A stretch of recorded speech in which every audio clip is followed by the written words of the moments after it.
केवल मात्र 28% घोषणाएं बाकी रह गई हैं और पूरे 2 वर्ष हमारे पास शेष हैं। निश्चित रूप से हम राजस्थान प्रदेश की जनता को इस बात का विश्वास दिलाते हैं कि जिस विश्वास के साथ आपने भारतीय जनता पार्टी की सरकार आदरणीय वसुंधरा राजे जी के नेतृत्व में आपने बनाई, हम उनके विश्वास पर खरा उतरने का। परिणामी भले ही सरकार की फ्लैगशिप योजनाओं को लेकर जनता के सामने जाए या पूर्ववर्ती कांग्रेस सरकार के कार्यकाल से इस कार्यकाल की तुलना करे, लेकिन साहब आपको समझना होगा ये जनता जनार्दन है, सब जानती है। उदयपुर के लसाड़िया में मुख्यमंत्री वसुंधरा राजे ने तहसील भवन का किया लोकार्पण कार्यक्रम के बाद सीएम ने आम सभा को भी किया संबोधित। मुख्यमंत्री ने अपने पूरे भाषण में सरकार की 3 साल की उपलब्धियों को गिनाया तो वहीं जनता को माई बाप करार दिया। जनता हमारी माई बाप है और हम उनके सेवक हैं, यह कहना है मुख्यमंत्री वसुंधरा राजे का। उदयपुर के लसाड़िया कस्बे में तहसील भवन के लोकार्पण कार्यक्रम के बाद मुख्यमंत्री ने आम सभा को संबोधित किया। सभा के दौरान मुख्यमंत्री द्वारा दिए गए भाषण में प्रदेश सरकार के 3 साल के कार्यकाल की सभी उपलब्धियों को जनता को गिनाया। आगामी चुनाव में महज 100 हफ्तों का समय बाकी रहा है।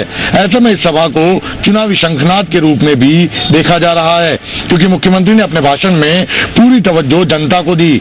मुख्यमंत्री ने अपने भाषण में जनता को माई बाप बताया और मंच पर बैठे प्रतिनिधियों को सेवक बनकर कार्य करने की नसीहत दी। मुख्यमंत्री राजे ने कहा कि यदि मंच पर बैठे ये मंत्री सेवक बनकर जनता के कार्य नहीं करेंगे तो जनता उनसे मुंह मोड़ लेगी। मुख्यमंत्री ने 2 टूक शब्दों में जनता से भी जागरूक होकर आवश्यक कार्यों की जानकारी सरकार तक पहुंचाने की बात कही। राजे ने कहा कि जनता अपने आवश्यक कार्यों को सरकार के पास लेकर आए और जो कार्य तुरंत कराए जा सकेंगे उनकी स्वीकृति भी हाथों हाथ लेकर जाए। लसाड़िया विधानसभा क्षेत्र के विधायक गौतम लाल मीणा द्वारा आयोजित इस कार्यक्रम में गृह मंत्री गुलाब चंद कटारिया, मंत्री नंदलाल मीणा और हाल ही में मंत्री बनाए गए धन सिंह रावत, सुशील कटारा सहित कई विधायक मौजूद रहे। सूबे के कृषि मंत्री आज 1 दिवसीय टोंक दौरे पर है, जहां राज्य सरकार के 3 साल के कार्यकाल की उपलब्धियों को लेकर मीडिया कर्मियों से जानकारियां साझा की। वहीं सरकार की योजनाओं का जमीनी स्तर पर भी जायजा लिया। नवाबी नगरी टोंक की गिनती यूं तो प्रदेश के सबसे पिछड़े जिलों में अव्वल नंबर पर की जाती है, लेकिन अब टोंक जिले के किसानों को बड़ी सौगात जल्द ही बनकर तैयार होने वाली है। इसी क्रम में आज टोंक पहुंचे कृषि मंत्री प्रभुलाल सैनी ने अपने गृह जिले टोंक में कृषि विभाग से जुड़ी सभी योजनाओं के बारे में जमीनी स्तर पर जानकारी जुटाई। इसके साथ ही सैनी ने राष्ट्रीय कृषि विकास योजना के तहत 15 करोड़ की लागत से बन रहे किसान ऑडिटोरियम के निर्माणाधीन भवन का बारीकी से जायजा लिया। इस दौरान मीडिया कर्मियों से रूबरू होते हुए सैनी ने बताया कि इस ऑडिटोरियम में कुछ इस समय में किसानों के लिए बनकर तैयार करा दिया जाएगा। साथ ही उन्होंने यह भी कहा कि ऑडिटोरियम में 500 से ज्यादा किसान एक साथ बैठ सकेंगे। माननीय वसुंधरा जी की सरकार के कल 3 साल पूरे होने जा रहे हैं और इसी उपलक्ष्य में पूरे राजस्थान भर में सभी जिलों में प्रभारी मंत्री और अन्य मंत्रियों को लगाया है। आज मेरा यहाँ जो आने का मकसद है वो टोंक जिले में मेरे विभाग से संबंधित जो भी योजनाएं चल रही है वो समय पे पूरी हो, उनकी गुणवत्ता ठीक हो, इन सारी बातों को सुनिश्चित करने के लिए आज मैंने ऑडिटोरियम जो टोंक में बन रहा है वो राष्ट्रीय कृषि विकास योजना के अंतर्गत इसकी स्वीकृति 2 चरणों में जारी की गई है। पहले चरण में 7 करोड़ रुपए, दूसरे में 8 करोड़ रुपए, कुल 15 करोड़ रुपए की लागत का लगभग 500 किसानों को बैठने की व्यवस्था यहाँ पर बन सकेगी। ऑडिटोरियम को लेकर कृषि मंत्री तो बड़े बड़े दावे कर रहे हैं, लेकिन देखने वाली बात यह है कि टोंक जिले के अधिकारी इस ऑडिटोरियम को कितना जल्द अमलीजामा पहना पाते हैं और कितनी जल्द इसकी शुरुआत करवाते हैं। उच्च शिक्षा मंत्री किरण माहेश्वरी बुधवार को अपना पदभार संभालेगी। शिक्षा संकुल में एक सादा समारोह के तहत सुबह 9 बजे जहां पदभार ग्रहण करेंगी, तो वहीं अभी सरकार की 3 साल की उपलब्धियों को लेकर आज उदयपुर प्रवास पर रही। शनिवार को मुख्यमंत्री वसुंधरा राजे के मंत्रिमंडल का विस्तार हुआ और 3 साल तक उच्च शिक्षा विभाग की कमान संभालने के बाद मंत्री कालीचरण सराफ का विभाग बदला गया, तो वहीं अब उच्च शिक्षा विभाग की कमान मंत्री किरण माहेश्वरी को सौंपी गई है। मंत्रिमंडल विस्तार के बाद जहां मंत्री अपने अपने विभागों का पदभार ग्रहण करने में लगे हैं, तो वहीं सरकार के 3 साल पूरे होने पर मंत्री किरण माहेश्वरी सरकार की उपलब्धियों को गिनाने के लिए लोगों के बीच में मौजूद हैं। मंत्री किरण माहेश्वरी फिलहाल उदयपुर के दौरे पर रही और जयपुर आगमन के बाद 14 दिसंबर को उच्च शिक्षा मंत्री का पदभार ग्रहण करेंगी। बुधवार को शिक्षा संकुल में सादा समारोह के तहत सुबह 9 बजे पदभार ग्रहण किया जाएगा। तो वहीं मंत्री किरण माहेश्वरी ने पहली प्राथमिकता बताते हुए कहा कि उच्च शिक्षा के सुधार के लिए मंत्री कालीचरण सराफ ने बहुत से कदम उठाए हैं और उसके कामों को आगे बढ़ाने के पूरे प्रयास रहेंगे। साथ ही विभाग में सामंजस्य बिठाकर काम करने की भी मंत्री किरण माहेश्वरी ने बात कही।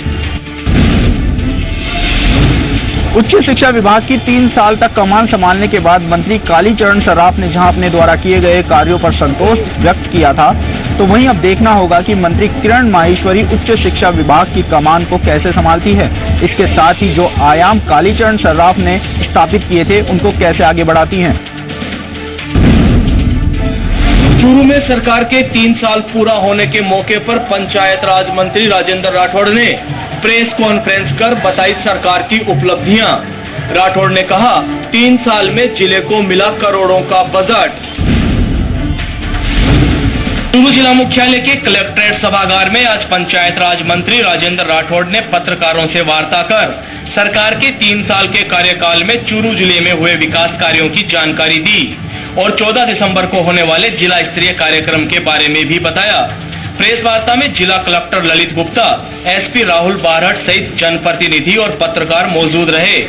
पंचायत राज मंत्री ने सरकार की उपलब्धियों के बारे में जानकारी देते हुए बताया कि बीते 3 साल में चूरू जिले को जितना बजट मिला उतना आजादी के बाद कभी नहीं मिला होगा। बकौल चिकित्सा मंत्री उनके बकाया रहे कामों पर सवाल पूछे जाने पर राठौड़ ने कहा कि पंचकर्म केंद्र को अंतर्राष्ट्रीय स्तर का बनाना और पंचकर्म में मिनी डिप्लोमा कार्यक्रम शुरू करने की उनकी इच्छा थी, लेकिन अब नए चिकित्सा मंत्री उनके मित्र हैं, इसलिए वो उनकी बात मानेंगे। मंत्री राजेंद्र राठौड़ ने जिला स्तरीय समारोह की जानकारी देते हुए बताया कि इस दौरान रोजगार मेला, सहकार मेला, खादी मेला और कैंसर शिविर भी लगाया जाएगा। देश में मंत्रिमंडल विस्तार के बाद में मंत्रियों के पदभार ग्रहण करने का कार्यक्रम शुरू हो गया है। आज प्रदेश के 2 मंत्रियों ने सचिवालय में पदभार ग्रहण किया। प्रदेश के नए खाद्य मंत्री बाबूलाल वर्मा और श्रम मंत्री जसवंत सिंह यादव ने आज पदभार ग्रहण किया। सचिवालय ने इन दोनों मंत्रियों ने आज सुबह ही पदभार को संभाला। इसके साथ साथ उन्होंने योजनाओं की जानकारी ली। प्रदेश के नए खाद्य मंत्री बाबूलाल वर्मा ने पदभार संभालते हुए कहा कि उन योजनाओं के बारे में बारीकी से जानकारी ली।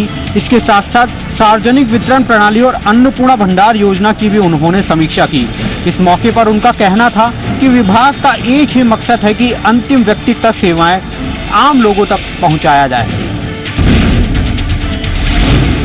पदभार ग्रहण करने के बाद में आज खाद्य आपूर्ति मंत्री बाबूलाल वर्मा ने अधिकारियों के साथ लंबी मीटिंग ली। इस मीटिंग में अधिकारियों ने विभाग की योजनाओं की जानकारी दी। इसके साथ साथ उन्होंने कई योजनाओं की समीक्षा भी की। गुर्जर आरक्षण की राजस्थान के टोंक में सुलगने लगी चिंगारी। किसान महापंचायत ने दिया अपना समर्थन। राष्ट्रीय अध्यक्ष रामपाल जाट ने किया ऐलान। आज अल्प प्रवास पर जब किसान महापंचायत के राष्ट्रीय अध्यक्ष रामपाल जाट टोंक पहुंचे तो मीडिया कर्मियों से मुखातिब होते हुए पहले तो भाजपा सरकार को जमकर आड़े हाथों लिया और यहां तक कह दिया कि पार्टी अपने विचारों और उद्देश्य से भटक गई है, जिससे घर में ही विरोधी खड़े हो रहे हैं। वहीं गुर्जर आरक्षण आंदोलन पर कटाक्ष करते हुए कहा कि सरकार ने अपने वादे तो किए लेकिन पूरा कोई नहीं किया। किसानों को बरगलाने के काम भी किए गए लेकिन राहत नहीं दी गई। गुर्जर समाज के लोग भी किसान हैं और किसान महापंचायत सबके साथ है, चाहे गुजरात के पटेल हो, हरियाणा के जाट या फिर राजस्थान के गुर्जर। सबके आंदोलन में महापंचायत कंधा से कंधा मिलाकर खड़ी है। जब भी आवाज मिलेगी सबसे पहले साथ खड़ी होगी। गुर्जर आंदोलन के बारे में जब समझौते हुए और अभी उसके लिए कानून लाया गया, उस कानून लाने पर सरकार ने गुर्जर समाज से वायदा किया था कि वे इसको अनुसूची 9 में डालेंगे और उसके लिए पूरा प्रयास करेंगे। हमारी जानकारी के अनुसार और कहीं भी सरकारी जानकारी नहीं दी कि उन्होंने अनुसूची 9 में डालने के लिए अब तक क्या प्रयास किए। गुर्जर आरक्षण आंदोलन को लेकर अगर समय रहते कारगर उपाय नहीं किए गए तो वो दिन दूर नहीं जब ये चिंगारी शोला बनकर आमजन के लिए फिर से परेशानी का सबब बनेगी। नोटबंदी के बाद करेंसी के साथ घोरक धंधा करने वाले लगातार गिरफ्तार हो रहे हैं। वैशाली नगर थाना ने भी 2 बड़ी कार्रवाई करते हुए बड़ी तादाद में नई करेंसी की खेप बरामद की है और आरोपियों को गिरफ्तार किया है। नोटबंदी के बाद देश के कई हिस्सों में पुराने नोटों को कमीशन पर बदलने का खेल जारी है। राजधानी जयपुर में सोमवार को सीआईडी, सीबी और वैशाली नगर थाना पुलिस ने 3 कमीशनखोरों को उस वक्त गिरफ्तार किया जब वो 2000 के नए नोटों को लेकर कमीशन के बदले उनको बदल रहे थे। पुलिस ने आरोपियों के पास 64 लाख रुपए बरामद किए हैं, जिनमें से 58 लाख रुपए 2000 के नए नोट हैं। गिरफ्त में आए आरोपियों का नाम दीपक, संदीप और आयुष है। पुलिस की माने तो ये एजेंट पुराने नोटों को मोटे कमीशन पर बदलते थे। फिलहाल पुलिस आरोपियों से पूछताछ कर रही है। वहीं वैशाली नगर थाने ने एक दूसरी कार्रवाई करते हुए भी नोटों की बड़ी खेप बरामद की है। पुलिस ने बीकानेर व्यापारी राजेश के लाखों रुपए फरार होने के मामले में 2 आरोपियों को गिरफ्तार किया। पुलिस गिरफ्त में आए आरोपी उग्रसेन और संदीप हैं।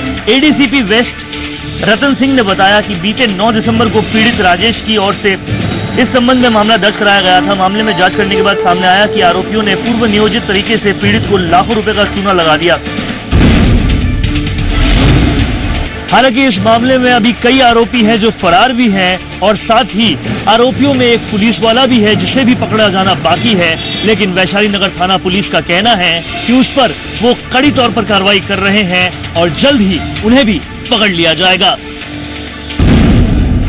प्रदेश में बदलेगा प्राथमिक शिक्षा का ढर्रा। State education institute of research and training को काउंसिल बनाया जाएगा। प्रदेश के शिक्षा मंत्री वासुदेव देवनानी ने की घोषणा। प्रदेश की प्राथमिक शिक्षा के सुधारों के लिए प्रदेश सरकार एक नया प्रयोग करने जा रही है। सरकार द्वारा यह तय करने की कोशिश की जा रही है कि उदयपुर के state institute of research and training को अब state council of research and training के रूप में बदल दिया जाए। एनसीईआरटी की तर्ज पर प्रदेश सरकार इसके माध्यम से शिक्षा सुधारों को दिशा देने के साथ ही इसके माध्यम से शिक्षा शोध कार्य को बढ़ाने की योजना पर भी काम करेगी। शिक्षा मंत्री वासुदेव देवनानी के अनुसार इस बदलाव की तैयारियां शुरू कर दी गई हैं। प्रारंभिक शिक्षा की गुणवत्ता बढ़े, निश्चित रूप से इसमें हम विशेष ध्यान देंगे, क्योंकि अब तक प्रारंभिक शिक्षा में कभी विषय अध्यापक को लेकर के चर्चा नहीं हुई। इस बार हमने स्टाफ पैटर्न में हर स्कूल के लिए सब्जेक्ट टीचर्स तय किए हैं और उसी के अनुसार अगली सारी पोस्टिंग्स हम लोग करने वाले हैं। और माननीय मुख्यमंत्री ने जो इसका प्रभार दिया है, निश्चित रूप से उनकी अपेक्षाओं पर मैं खरा उतरने का प्रयास करूंगा। शिक्षा मंत्री वासुदेव देवनानी को पंचायती राज का भी प्रभार दिया गया है और पंचायती राज का प्रभार मिलने के बाद प्राथमिक शिक्षा के लिए यह उनकी पहली बड़ी घोषणा है।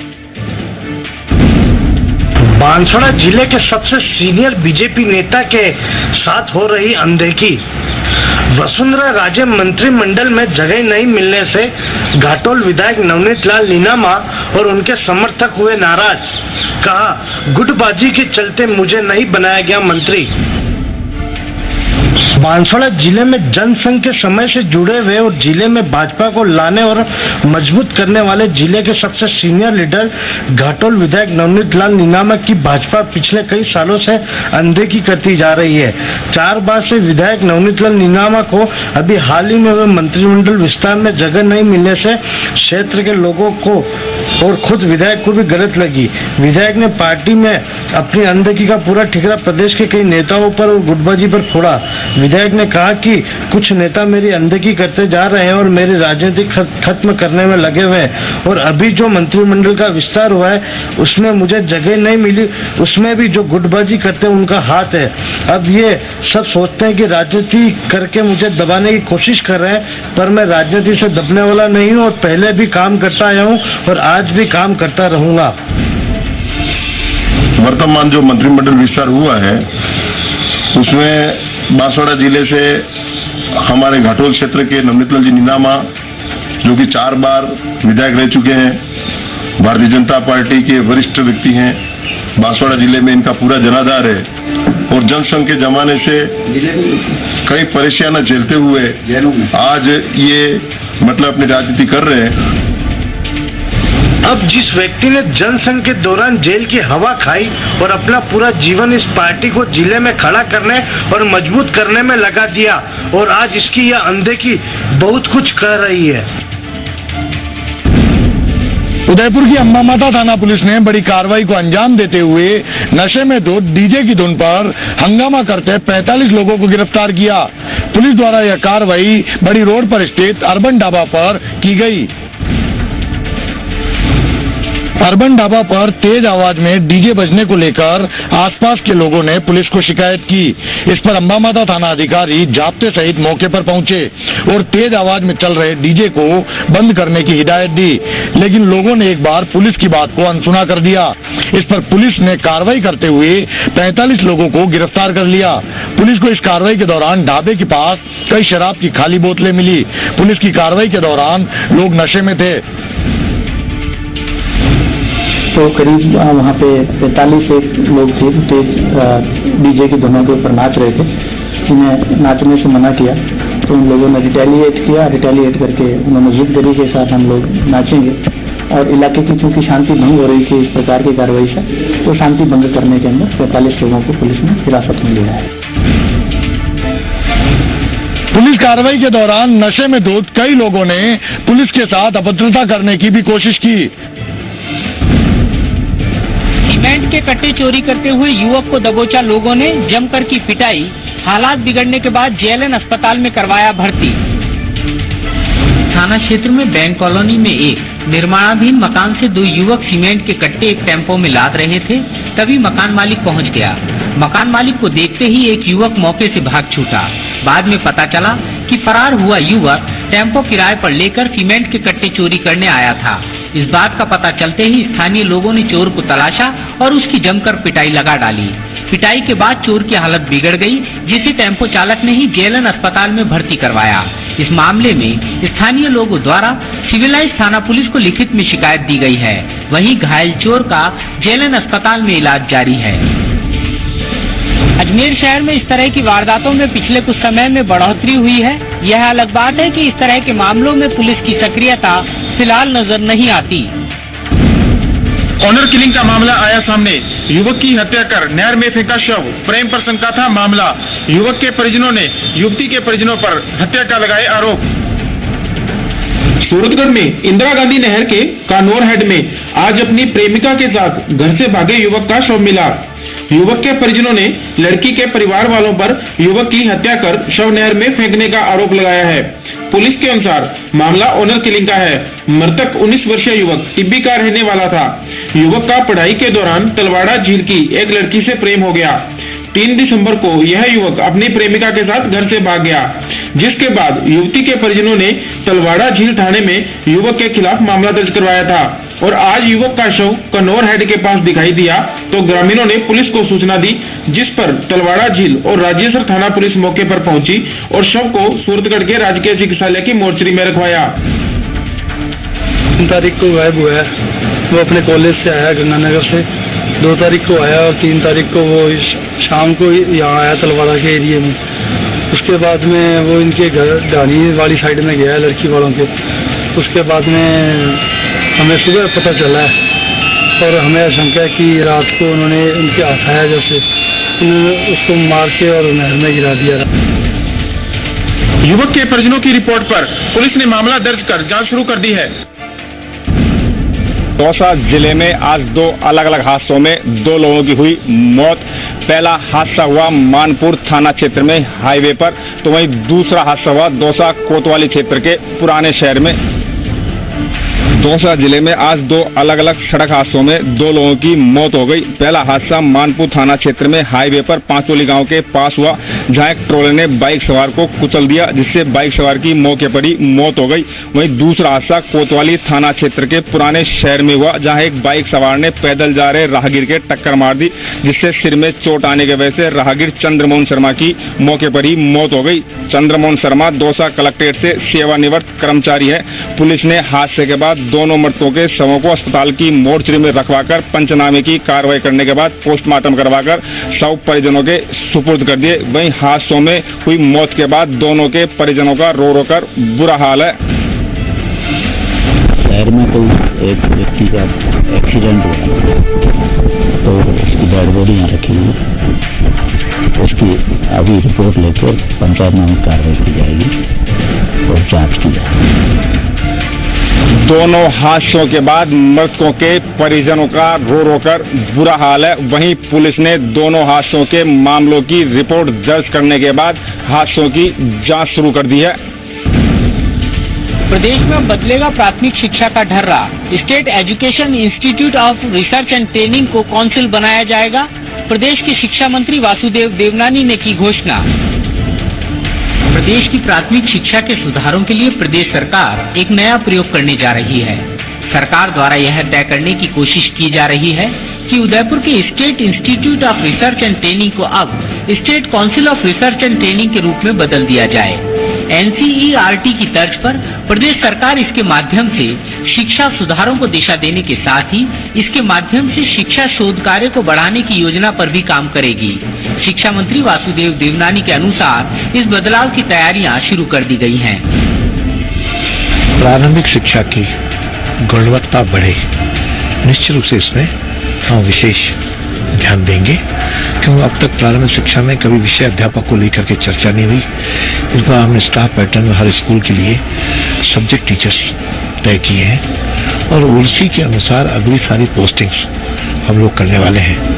और माननीय मुख्यमंत्री ने जो इसका प्रभार दिया है, निश्चित रूप से उनकी अपेक्षाओं पर मैं खरा उतरने का प्रयास करूंगा। शिक्षा मंत्री वासुदेव देवनानी को पंचायती राज का भी प्रभार दिया गया है और पंचायती राज का प्रभार मिलने के बाद प्राथमिक शिक्षा के लिए यह उनकी पहली बड़ी घोषणा है।